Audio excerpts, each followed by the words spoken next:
Corporate company की तरह gang चला रहा है लॉरेंस बिश्नोई।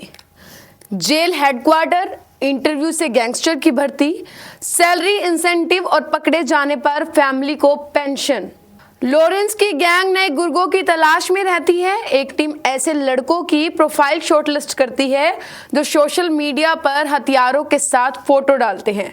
शॉर्टलिस्ट करने के बाद उनका बैकग्राउंड वेरीफाई करते हैं और उनसे कांटेक्ट किया जाता है और फिर उनका जो हायरिंग प्रोसेस है वो शुरू किया जाता है। आपको बता दें, यूपी पुलिस के एक अधिकारी ने बताया कि लॉरेंस गैंग में भर्ती और कामकाज का तरीका बिल्कुल किसी कॉरपोरेट हाउस की तरह है। उन्होंने मीडिया को बताया कि लॉरेंस बिश्नोई 2014 से देश की अलग अलग जेलों में बंद है, लेकिन जेल से ही नेटवर्क चला रहा है। एनसीपी नेता बाबा सिद्दीकी के मर्डर केस में मुख्य आरोपी शिव कुमार गौतम ने भी ऐसे खुलासे किए हैं। उसने पूछताछ में बताया कि लॉरेंस गैंग में वो अपनी मर्जी से नहीं गया, बल्कि सोशल मीडिया के जरिए गैंग मेंबर्स ने उसे तलाशा था। यूपी एसटीएफ से जुड़े एक सोर्स ने भी मीडिया को बताया कि जेल ही लॉरेंस का हेडक्वार्टर है, वहीं से वो पूरा गैंग ऑपरेट करता है। गैंग मेंबर्स को सैलरी और इंसेंटिव तो मिलता ही है, पकड़े जाने पर, मारे जाने पर फैमिली को पेंशन भी दी जाती है। लॉरेंस गैंग कैसे चलता है, गुर्गों की भर्तियां कैसे होती हैं और क्या है गैंग के नियम, ये सब आज मैं हनी शर्मा आपको बताऊंगी। और ये सब जानने के लिए आपको ये पूरी वीडियो देखनी होगी। मेरे दर्शकों से अपील है, इससे पहले मैं पूरी स्टोरी आपको बताऊं, इस वीडियो को ज़्यादा से ज़्यादा लाइक और शेयर करते रहें और इस वीडियो के अंत तक जुड़े रहें। यूपी एसटीएफ ने बताया कि जेल में ही लॉरेंस पूरी प्लानिंग, एग्जीक्यूशन और अपॉइंटमेंट के आदेश जारी करता है। दूसरी जेल में शिफ्ट होने पर उसके गुर्गे भी छोटे अपराधों में खुद को अरेस्ट करवाकर उसके साथ शिफ्ट हो जाते हैं। वे लॉरेंस की क्राइम कंपनी चलाने में मदद करते हैं। लॉरेंस के जेल में फोन से लेकर इंटरनेट तक आसानी से मिल जाता है। इसके जरिए वो बाहर की दुनिया से कांटेक्ट करता है। भटिंडा जेल में रहते हुए लॉरेंस ने एक जर्नलिस्ट को वीडियो कॉल कर इंटरव्यू दिया था। इस इंटरव्यू में उसने जेल के सेटअप के बारे में सब कुछ बताया था। इसके बाद उसे गांधीनगर की साबरमती जेल में शिफ्ट कर दिया गया था। पुलिस सोर्सेज के मुताबिक लॉरेंस जानबूझकर जेल से बाहर आने की कोशिश नहीं करता। इसके पीछे दो वजहें हैं। पहली, वो जेल से आसानी से नेटवर्क चला लेता है और दूसरी, वो वहां पर सेफ फील करता है। खालिस्तानी आतंकी अर्शदुल्ला से उसकी दुश्मनी जग जाहिर है। यही वजह है कि उसने किसी भी बड़े मामले में जमानत के लिए अर्जी नहीं दी है। मुंबई पुलिस के एक अफसर ने पहचान जाहिर ना करने की शर्त पर यह भी बताया कि जो प्रोफाइल की तरह लॉरेंस गैंग से जुड़ने के लिए भी एज लिमिट तय होती है। 16 से 30 उम्र के युवक ही इस गैंग में शामिल हो सकते हैं। नाबालिग को सिलेक्ट करने का मकसद बड़े क्राइम में शामिल होने के बावजूद बड़ी सजा से बचाना है। लॉरेंस गैंग का मानना है कि इस एज ग्रुप के लोग फिजिकली एक्टिव रहते हैं और इन पर परिवारों की जिम्मेदारियां भी नहीं होती। आपको बता दें, गैंग के मेंबर सोशल मीडिया प्लेटफॉर्म पर लॉरेंस बिश्नोई और गोल्डी बराड के नाम से पेज बनाते हैं। इनसे जुड़ने वाले लड़कों को तवज्जो दी जाती है। ये एक तरह से रिज्यूम भेजने जैसा होता है। यूपी पुलिस के अधिकारी पहचान ना जाहिर करने की शर्त पर बताते हैं कि ये एचआर के काम जैसा ही होता है। एक टीम ऐसे लड़कों की प्रोफाइल शॉर्टलिस्ट करती है जो सोशल मीडिया पर क्राइम को ग्लोरीफाई करते हुए हथियारों के साथ फोटो डालते हैं। फिर उसके बाद उनके बैकग्राउंड को वेरीफाई किया जाता है। सब कुछ सही रहने पर उससे कांटेक्ट किया जाता है। शुरू में अपॉइंटमेंट छोटे मोटे क्राइम के लिए होता है। शिव कुमार ने भी पूछताछ में खुलासा किया था कि पहली बातचीत में लॉरेंस बिश्नोई के बारे में कुछ नहीं बताया जाता। गैंग में शामिल करने से पहले नए मेंबर्स को छोटे टास्क दिए जाते हैं। टास्क पूरा करने पर 50,000 से लेकर 1 लाख रुपए तक दिए जाते हैं। इसके बाद ही बड़े कॉन्ट्रैक्ट मिलते हैं। लॉरेंस छोटे गुर्गों से बात नहीं करता। प्रोफाइल सिलेक्ट करने के बाद हर गुर्गे का इंटरव्यू होता है। इसे लॉरेंस गैंग में सीनियर मेंबर करते हैं। इंटरव्यू ऑडियो और वीडियो कॉल के जरिए होता है।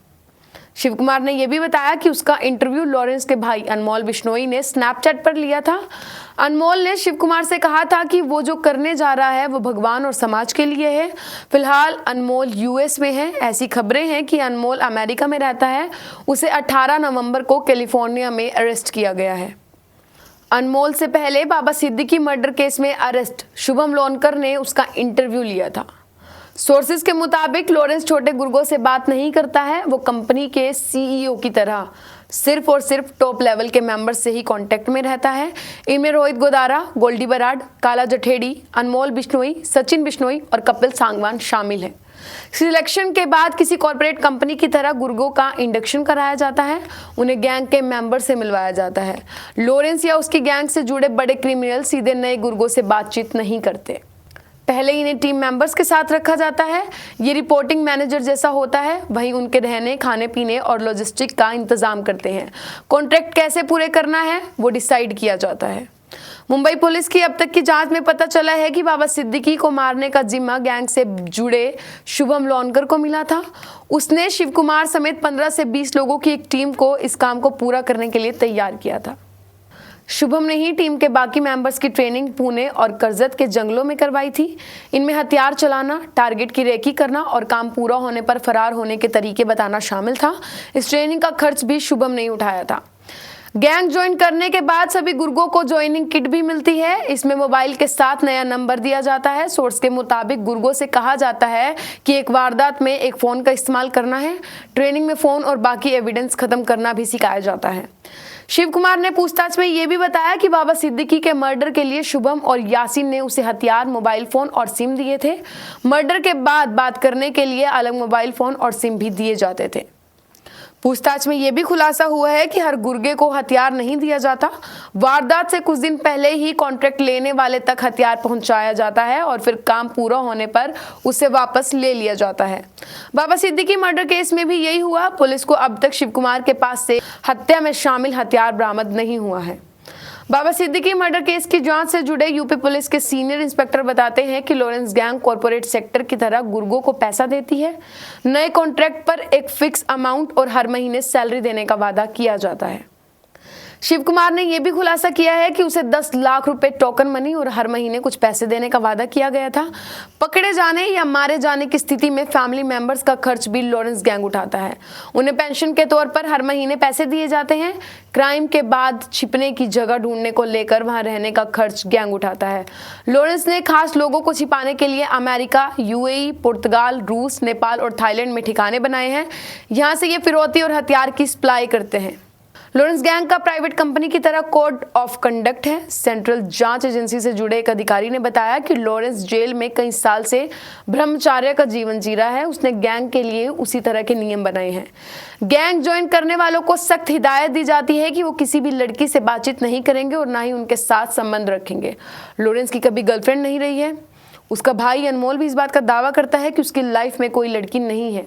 गोल्डी बराड़ की भी कोई गर्लफ्रेंड नहीं है।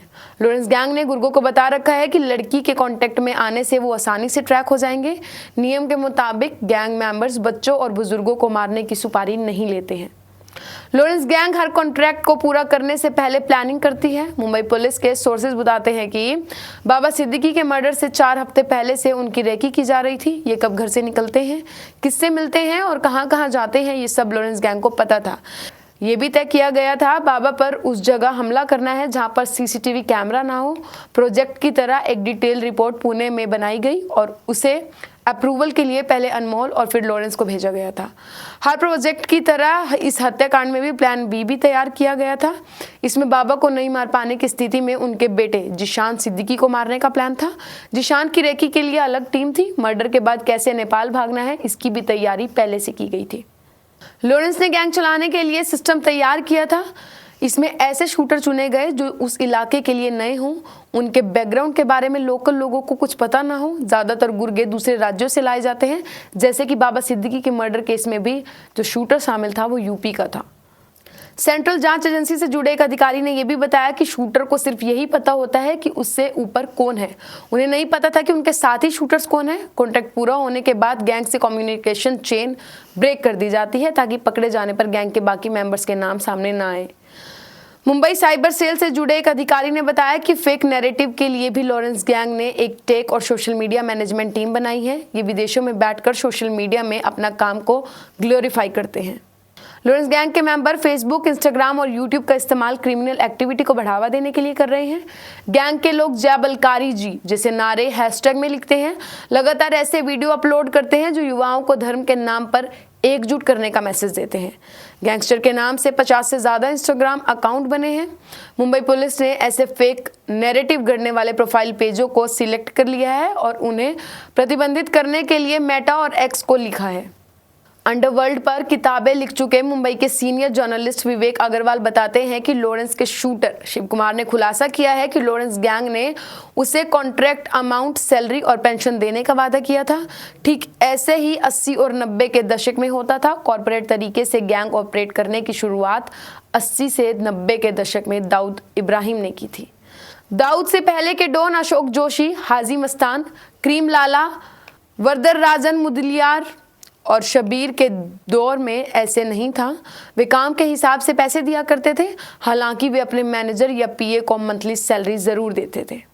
ये थी अब की खास रिपोर्ट, और ऐसी ही क्राइम से जुड़ी खबरों पर अपनी पकड़ बनाए रखने के लिए देखते रहिए द लोकल न्यूज़। और मेरी दर्शकों से अपील है, अगर आप ये वीडियो फेसबुक पर देख रहे हैं तो हमारे पेज को फॉलो करना ना भूलें, और यूट्यूब पर देख रहे हैं तो हमारे चैनल को सब्सक्राइब करना ना भूलें। शुक्रिया।